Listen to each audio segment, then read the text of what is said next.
must go and you want a leader who will take them on, I'll do that. Congressman Paul, all three of your rivals here make a passionate case.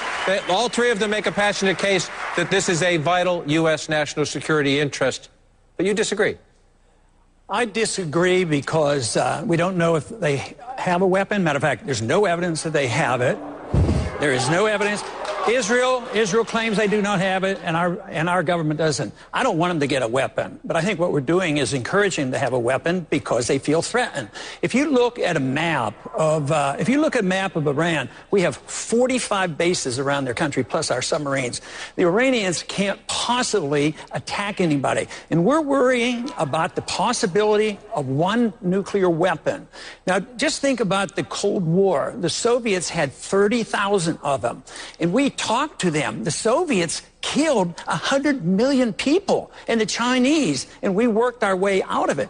And if you want to worry about nuclear weapons, worry about the nuclear weapons that were left over from the Soviet Union. They're still floating around. They don't have them all detailed.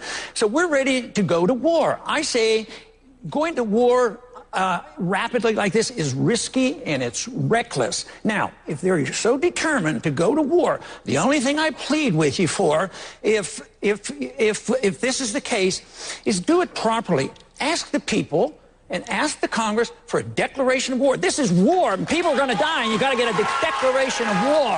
And just to go and start fighting.